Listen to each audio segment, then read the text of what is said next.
Hey, this is Mark Moore, aka Tuxedo Mark, at various places on the internet. It's 2:10 p.m. according to a computer clock on Saturday, May 30th, 2015, and I have watched the Supergirl pilot.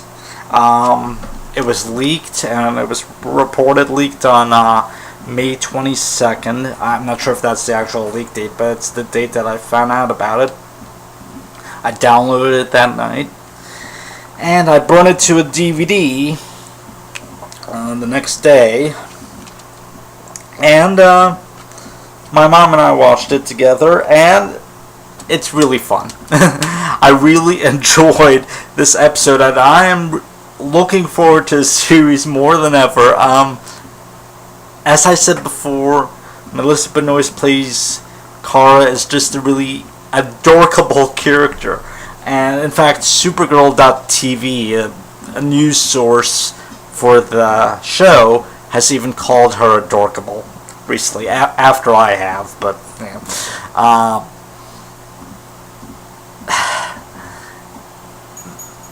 it's so nice. There was no Supergirl title card, and there were no closing credits, and there were no credits on the screen at any point, so no one was credited. But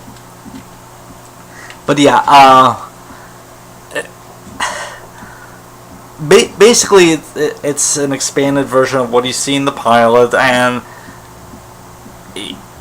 there's a really cool villain of the week fight at the end, and Supergirl realistically doesn't just easily win the fight. First of all, it's against another Kryptonian, a Kryptonian prisoner, and basically the premise is that Supergirl, or Kara, had taken a detour through the Phantom Zone by accident as her ship was going to Earth after Kal-El. So she did not age for 12 years or something, and when she arrived on Earth, or no, more than 12 years, probably 24 years, I guess, because he was already Superman when she arrived on Earth, and she was still 12. So now it's 12 years later. She's 24, and she's just trying to be a normal person. She's a lackey for Cat Grant, getting her coffee and stuff like that, and making phone calls and typing reports and all that crap for some media conglomerate called Catco. But when her sister is on a flight that's in danger of crashing, Kara has to reveal herself. She saves the plane, and there's actually some funny moments where she's trying to save the plane, and of course, cell phones, everyone's taking pictures of her. She gets on the news, and she geeks out over her own heroics. I love that. She's like, wow, and she's eating ice cream, and it's a fun, lighthearted show, and we need fun, lighthearted superhero shows. It doesn't need to be all serious like the Dark Knight trilogy or whatever. So yeah, I like the tone of the series so far from what I've seen. This one guy that works with her, I forget his name. He's the Toy Man in the comic books. He's like a villain or something. But here he's like a co-worker. He might turn villainous later on. Who knows? She reveals her secret to him because she just has to tell someone. And he helps design the costume. There's a costume making montage. There's a let's see if I'm whatever montage. Okay, she can fly. Let's see if she's bulletproof. Or, She stops the car chase. She stops the bank robbery. All the stuff that you come to expect from a superhero origin story. But it's fun to see stuff like this on TV. I mean, it's necessary stuff. It's stuff that you would expect. Some people say, well, we don't need to see this again just because it's a girl doing it, but yeah, you do, because if not, then there's something missing from the story. The only complaint, I guess, would be maybe it's a bit too fast-paced. I mean, I know it did in one episode everything that Smallville took 10 years to do. But,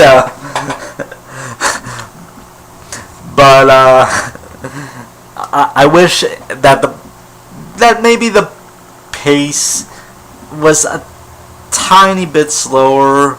Still get everything done in one episode, but I don't know. It just felt like it was begging to be a bit longer, because stuff just, happens like boom, boom, boom, boom, boom, and it's like I'm a fan of a bit slower pace in this kind of stuff. Like I said, still do it in one episode. It's just that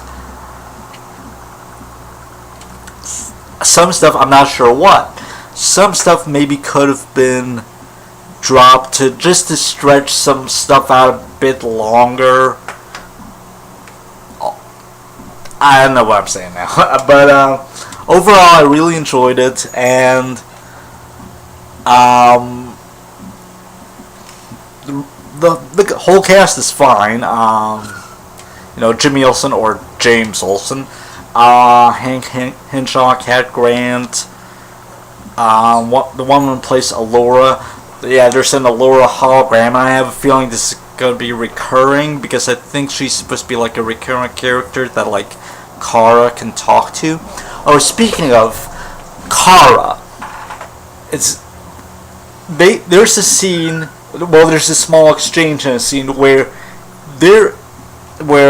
Kat calls her Kara. She turns away and she's frustrated or whatever. She's like, Kara. So she's upset about Kat getting her name pronounced wrong, and she's probably upset that a lot of people pronounce her name wrong. So this is a very conscientious attempt on the part of the powers that be in the series to say, look, it is pronounced Kara. She is Kara Zor-El or Kara Danvers, not Kara Zor-El or Kara Danvers. It is Kara. Kara was the first pronunciation actually used, because it was used in the 1984 Supergirl film, and that is likely because it was filmed in England, and there were British actors in the movie, and they said Kara, and Helen Slater probably went along with it, or maybe she was instructed that it's pronounced Kara because she pronounces it Kara as well. That sounds like a very British pronunciation, because if you look at like, say, Buffy the Vampire Slayer, when Giles, played by Anthony Stewart Head, he would always call Tara Tara. Okay, so I think that's what it is. I mean, that's where Kara came from. And I prefer Kara. It sounds a bit more exotic, not really alien, but more exotic, like perhaps more ethereal than Kara. Superman the animated series in the 90s, and then Justice League Unlimited in like the early 2000s, it used Kara. And so did Smallville. Smallville used Kara, except like one instance in an early season 7 episode when she entered the Miss Sweetcorn pageant and the announcer introduced her as Kara Kent. But then later on, even he switches to Kara when he announces her as the winner. But yeah, now Oh, and I think in both of the DCU animated films, what was it? Superman, Batman, Apocalypse, I think, and then I forget what the second one was. Kind of a sequel, but it used a whole different voice cast. But at least it's a sequel in terms of being based on the same comic continuity and technically not contradicting each other. But anyway, they pronounced it Kara in those. They pronounced it Kara in those two films as well. So the Supergirl TV series is a return to Kara, and I'm happy.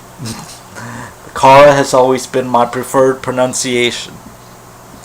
But yeah, check out the Supergirl pilot, and check out the series in November, and stick with it, because I have a feeling this is going to be a really fun series.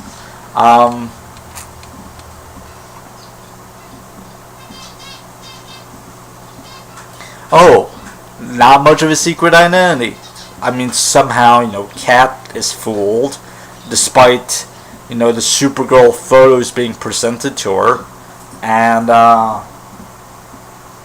whole glasses thing, it's like, no one has facial recognition capabilities, but, Hank Henshaw knows who Kara is. That one dude, Toyman, knows who Kara is. Her sister, well, obviously knows who Kara is. But yeah, it's like, I'm guessing maybe the entire department of whatever, I forgot what the name of it is, their version of S.H.I.E.L.D., basically. It's possible everyone there knows who Kara is, that, her sister's working for the agency, so, and now I guess she is too. Yeah, it seems that she is. Supergirl is a government agent. In a way. That's interesting. Well, I guess she has the legal authority to do, all of her super heroic stuff, and damaging property as a result, but whatever. The heat vision thing was awesome when she finally let loose with the heat vision against the, villain of the week. Basically, she'd accidentally pulled a bunch of Kryptonian prisoners from the Phantom Zone with her. They laid low for, the past 12 years, but now they're starting to, cause trouble. This is her fault. She realizes it. Well, they spelled it out to her, but she's like, I gotta fix this. So here we go, the plot of season 1 laid out. Yeah. The only thing that I only realized recently was that it's going to be going up against Dancing with the Stars. Not that I care about Dancing with the Stars, but my mom watches it. Well, since I'm going to be recording Supergirl anyway, I guess I just won't be able to watch the episodes live. Stupid reality series. Anyway, that's it. I just wanted to share my thoughts, and it's 2:24 p.m. and thanks for watching.